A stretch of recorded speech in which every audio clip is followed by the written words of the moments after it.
Confucius lived 2,500 years ago.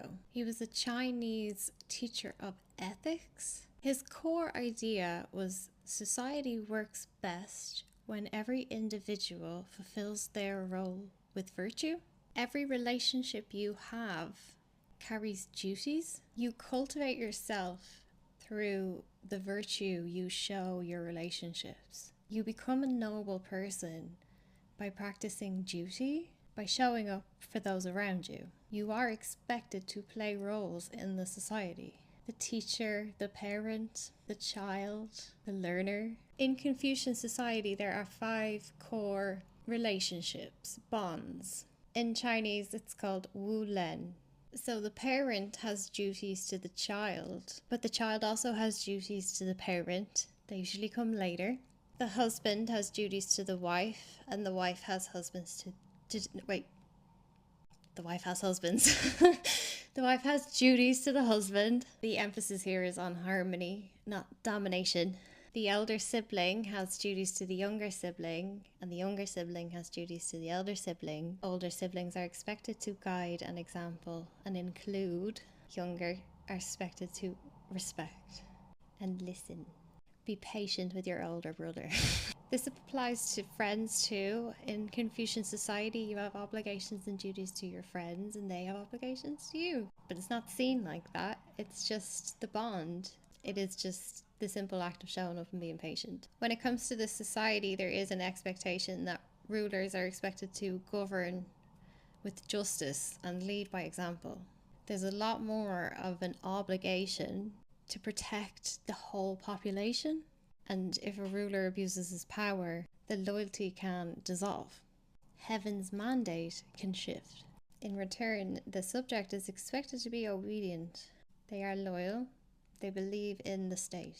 Ren refers to your development, showing more empathy, humaneness, and compassion as you age, and proving that you can align your words with your deeds. When each person fulfills their role, families are stable, villages are peaceful, and the empire is orderly.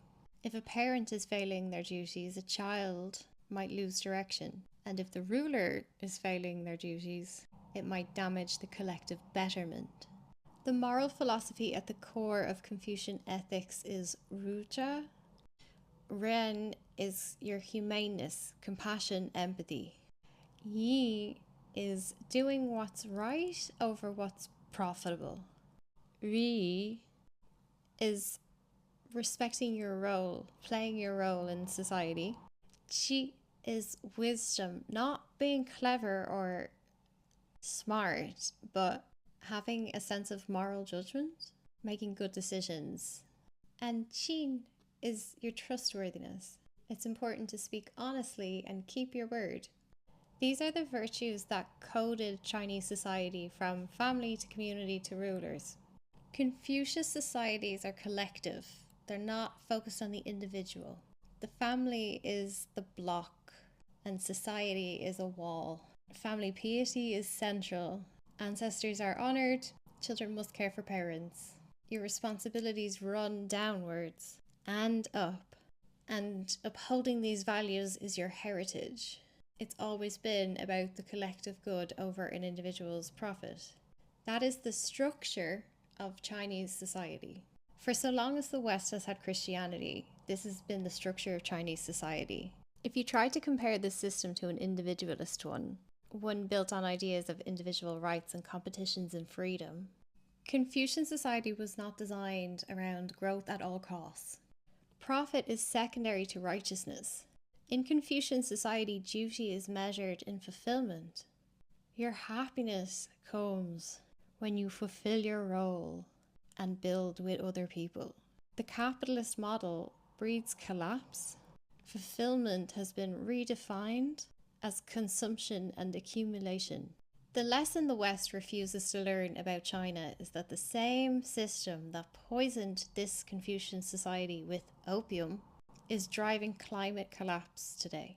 The morality later, profit first model is the logic that permits genocide in real time. One society measured its legitimacy by how well it could protect its people, while the other measures its legitimacy on how fast they can grow new markets. The West chooses profit over righteousness, and the cost is everywhere around us. The noble person understands righteousness, the petty person understands profit.